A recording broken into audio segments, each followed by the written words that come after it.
Biasa, semoga Tuhan memimpin juga memberikan kita damai sejahtera. Mari kita satukan hati, kita berdoa ya. Tuhan, terima kasih. Kasih-Mu menjaga, Kasih-Mu merawat kami sampai hari ini. Sertailah bacaan kami Tuhan, meskipun banyak teman-teman kami belum bisa gabung. Sertailah mereka juga ada waktu pribadi mungkin berbaca firman, berdoa, jangan biarlah mereka sibuk ya Tuhan. Kami berdoa malam ini supaya Engkau boleh menguduskan kami juga. Terima kasih Tuhan Yesus, kami berdoa dan mengucap syukur. Amin. Oke, baik, kita baca dulu, lalu nanti kita sharing sama tanya jawab seperti biasa ya. Oke, pembacaan dan urutannya udah ada di chat Zoom ya. Baik, baca. Mungkin rekomnya kita baca sama-sama. Galatia ya, pasal 3. Roh itu oleh iman dalam Kristus berlawanan dengan daging oleh pekerjaan hukum Taurat. Roh itu sebagai berkat janji oleh iman dalam Kristus. Ayat 1 dan 2, hai orang-orang Galatia yang bodoh, siapa yang telah mempesona kamu? Bukankah Yesus Kristus yang disalibkan itu telah dilukiskan dengan terang di depanmu? Hanya ini yang hendak aku ketahui dari kamu, apakah kamu telah menerima roh karena melakukan hukum Taurat, atau karena percaya kepada pemberitaan Injil? Apakah kamu sebodoh itu? Kamu telah mulai dengan roh. Apakah sekarang kamu mau mengakhirinya di dalam daging? Sia-siakah semua yang telah kamu alami sebanyak itu? Masakan sia-sia. Jadi bagaimana sekarang? Apakah Ia yang menganugerahkan roh kepada kamu dengan berlimpah-limpah dan melakukan mukjizat di antara kamu? Berbuat demikian karena kamu melakukan hukum Taurat atau karena kamu percaya kepada pemberitaan Injil? Dengan cara itu jugalah Abraham percaya kepada Allah, maka Allah memperhitungkan hal itu kepadanya sebagai kebenaran. 7. Jadi kamu lihat bahwa mereka yang hidup berdasarkan iman, mereka itulah anak-anak Abraham. Dan kitab suci yang sebelumnya mengetahui bahwa Allah menyelamatkan orang-orang bukan Yahudi berdasarkan iman, telah terlebih dahulu memberitakan Injil kepada Abraham, olehmu segala bangsa akan diberkati. Jadi mereka yang hidup dari iman, merekalah yang diberkati bersama-sama dengan Abraham yang beriman itu. Karena semua orang yang hidup dari pekerjaan hukum Taurat berada di bawah kutuk. Sebab ada tertulis, terkutuklah orang yang tidak setia melakukan segala sesuatu yang tertulis dalam kitab hukum Taurat. Lagi pula jelaslah tidak ada orang yang dibenarkan di hadapan Allah karena melakukan hukum Taurat. Karena orang yang benar akan hidup oleh iman. Tetapi dasar hukum Taurat bukanlah iman, melainkan siapa yang melakukannya akan hidup karenanya. Kristus telah menebus kita dari kutuk hukum Taurat dengan jalan menjadi kutuk karena kita. Selawat ada tulis, terkutuklah orang yang digantung pada kayu salib. Ini sangat baik ya. Yesus Kristus telah melakukan hal ini supaya di dalam Dia berkat Abraham sampai kepada bangsa-bangsa lain. Sehingga melalui iman kita menerima roh yang telah dijanjikan itu.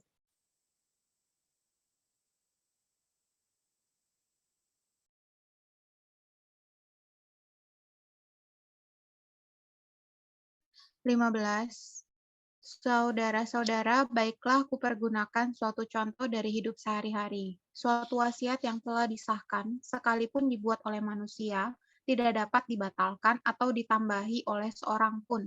Adapun segala janji itu diucapkan kepada Abraham dan kepada keturunannya. Tidak dikatakan kepada keturunan-keturunannya, seolah-olah yang dimaksudkan adalah banyak orang, tetapi hanya satu orang, dan kepada keturunanmu, yaitu Kristus. Amen. Maksudku ialah janji yang sebelumnya telah disahkan Allah tidak dapat dibatalkan oleh hukum Taurat, yang baru terbit 430 tahun kemudian, sehingga janji itu hilang kekuatannya. Sebab jikalau apa yang ditentukan Allah berasal dari hukum Taurat, itu tidak lagi berasal dari janji, tapi justru berdasarkan janjilah Allah telah memberikan anugerahnya kepada Abraham. Kalau demikian, apakah maksud hukum Taurat?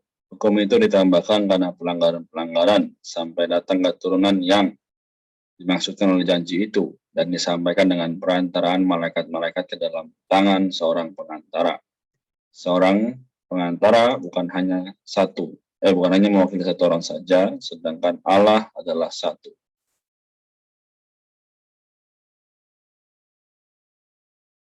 Kalau demikian, bertentangankah hukum Taurat dengan janji-janji Allah? Sekali-kali tidak.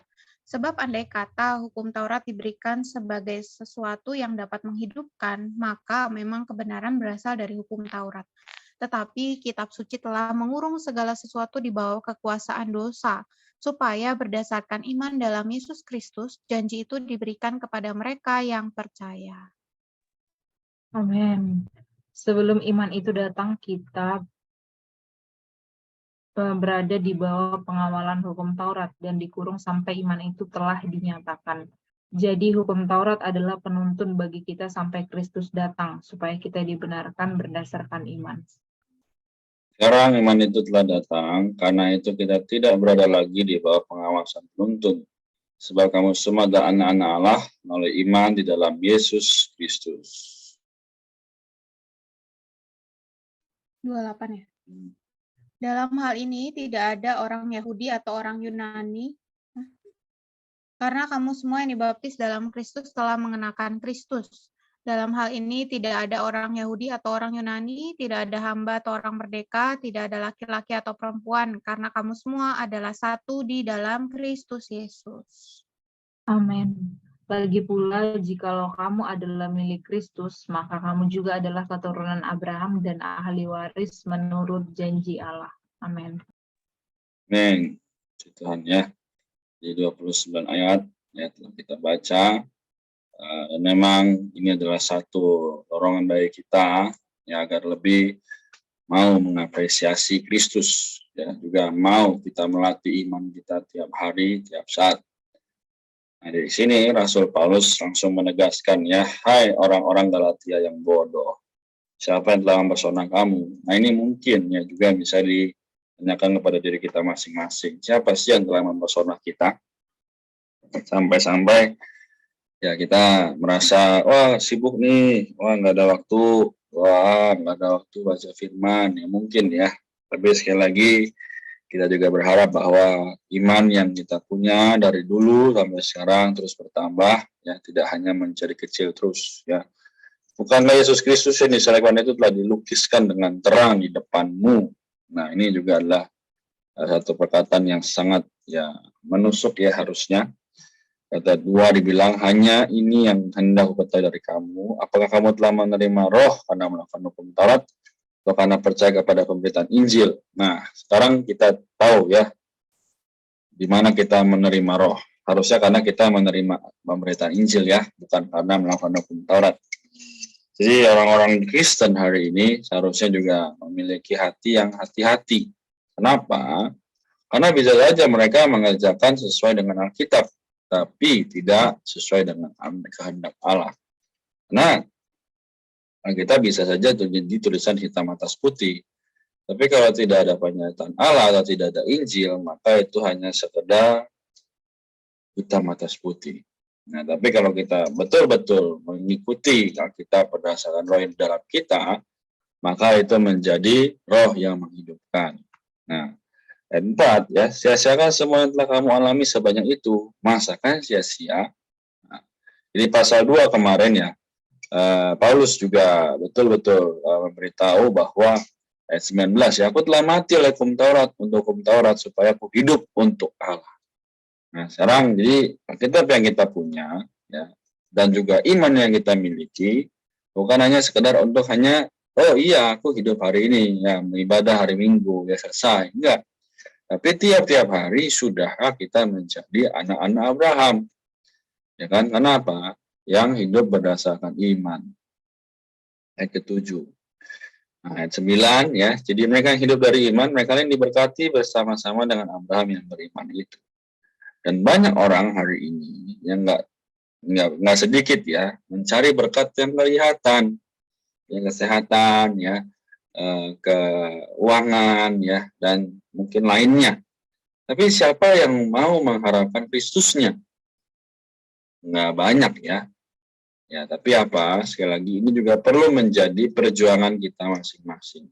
Ya, ayat 11 ya. Lagi pula jelas-jelas tidak ada orang yang dibenarkan di hadapan Allah karena melakukan hukum Taurat.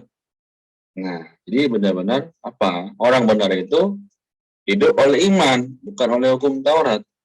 Memang ya sudah ikut persekutuan, mungkin PMK, ya mungkin PO. Tapi kalau di situ nggak ada Allahnya, atau hanya sekedar, oh iya, aku kuliah di sini, aku harus ikut PO atau PMK di sini, ya itu kewajiban lah ya. Ya itu hanya sekedar, oh ya aku melayani aja, aku ikut aja, tapi nggak ada iman.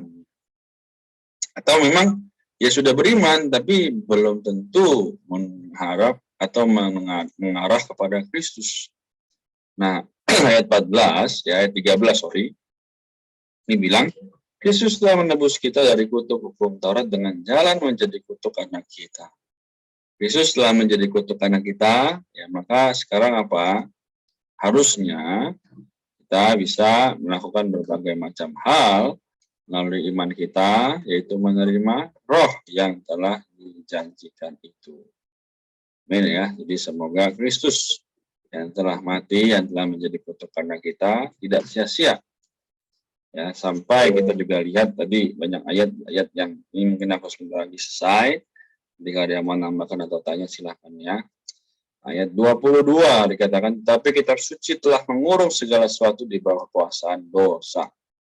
Supaya berdasarkan iman dalam Kristus Yesus, janji itu diberikan kepada mereka yang percaya. Amin ya.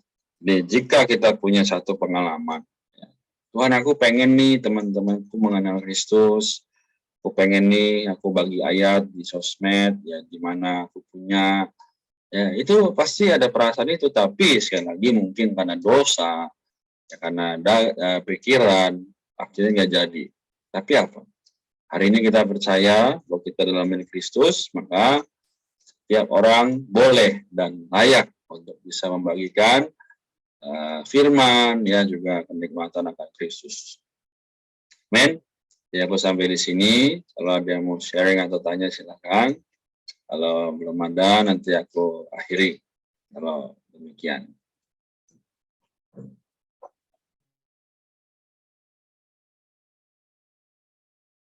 Amin. Aku juga menikmati ya di ayat 27, 28, 29. Jadi ketika kita semua dibaptis di dalam Kristus, kita sudah mengenakan Kristus, dan di dalam Kristus itu tidak ada lagi perbedaan di dalam kita gitu. Karena ketika kita dibaptis, kita menjadi anak-anak Allah melalui iman ya. Jadi ya puji Tuhan, melalui iman ini kita bukan hanya diselamatkan, tetapi kita menjadi anak-anak Abraham. Nah, benefitnya apa sih jadi anak-anak Abraham? Sebenarnya jadi anak-anak Abraham itu benefit, bukan benefit ya, kalau hari ini sih ngomongnya benefit ya. Tapi sebenarnya lebih tepatnya kita mendapatkan satu hal yang tidak didapatkan oleh orang di luar sana yang belum percaya Tuhan melalui iman, yaitu janji ya. Jadi Allah itu memberikan janji kepada Abraham ya, kalau ingat di perjanjian lama kan ada janji yang Allah berikan kepada Abraham. Jadi janji itu juga diberikan kepada kita walaupun bukan secara harfiah gitu, bukan secara hal yang terlihat ya. Misalnya anak-anak sebanyak pasir di laut, sebanyak bintang di langit gitu ya, enggak kayak gitu. Tapi sebenarnya janji ini adalah diri Tuhan sendiri gitu masuk ke dalam kita, dan kita hari ini bisa mendapatkan segala hal yang ada di dalam Allah. Maksudnya apa? Maksudnya kalau kita tahu Allah itu kan banyak aspeknya ya, misalnya Allah itu kasih, Allah itu lemah lembut ya, buah-buah roh itu.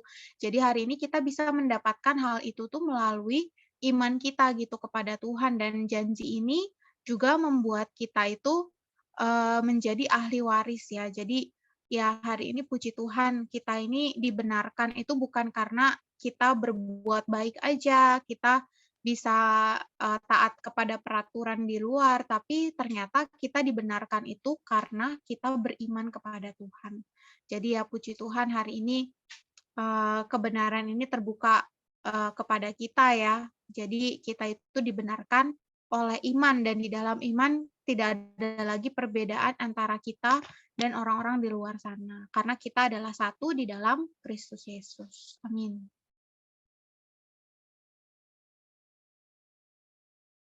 Amin. Tuhan. Ada lagi? Baik, cukup ya. Jadi semua harusnya sudah dapat maknanya. Jadi moga makin hari ya kita makin melihat bahwa hari ini begitu banyak kesempatan telah Tuhan berikan. Jangan kita sia-siakan ya. Ada pujian yang berkata hidup ini adalah kesempatan ya. Kesempatan untuk melayani Tuhan. Jangan sia-siakan apa yang telah Tuhan berikan ya. Jadi hidup untuk melayani Tuhan.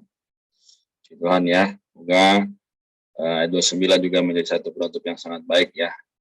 Lagi pula, jika kamu adalah milik Kristus, maka kamu juga adalah keturunan Abraham dan ahli waris menurut janji Allah. Jadi sekarang kita adalah ahli waris. Ya, semoga Tuhan menguatkan kita sampai kapan? Sampai Tuhan datang kedua kali. Amin. Mari kita berdoa, kita akhiri ya. Syukur Tuhan malam ini, semoga Tuhan menguatkan. Amin.